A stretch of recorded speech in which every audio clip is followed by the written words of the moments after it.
বেশ কিছু ষড়যন্ত্রের আভাস পাওয়া যাচ্ছে। যদি সেগুলো সঠিক হয় তাহলে বিজেপিকে সতর্ক এখন থেকেই হতে হবে, নাহলে বড় বিপদ আছে।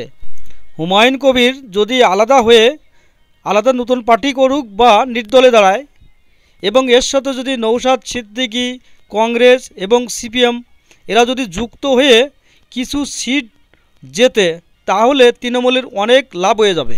এখন যতই তৃণমূল বা মমতা হুমায়ুনকে আলাদা করে দিক না কেন, এই যে সিটগুলো জিতবে সেগুলো পরবর্তীতে মমতাকে মুখ্যমন্ত্রী থাকতে অনেকটাই সাহায্য করবে।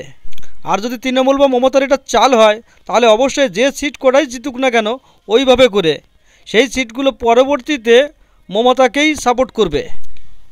মমতা বুঝতে পেরে গেছে একবার আর মুসলমান ভোটে খালি জিততে পারবে না, তাই এটা আর একটা বড় চাল হতে পারে হিন্দু ভোট বিজেপির থেকে ভাঙার জন্য, হিন্দু ভোট বিজেপির থেকে যাতে কেটে যায়।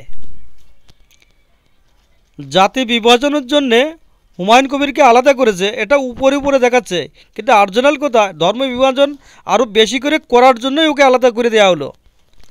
মসজিদ করতে দেবে না, অ্যারেস্ট করবে, এরকম কিছু কিছু উড়ো উড়ো খবর পাওয়া যাচ্ছে, কিন্তু এগুলো সবই ভুয়ো খবর বলে মনে হয়। এগুলো সম্পূর্ণ নাটক। তৃণমূল বা মমতার এই নাটকীয় ফাঁদে যেন বিজেপি পা না দেয়, তাহলে আবার বিপদ আসতে পারে 2026-এ।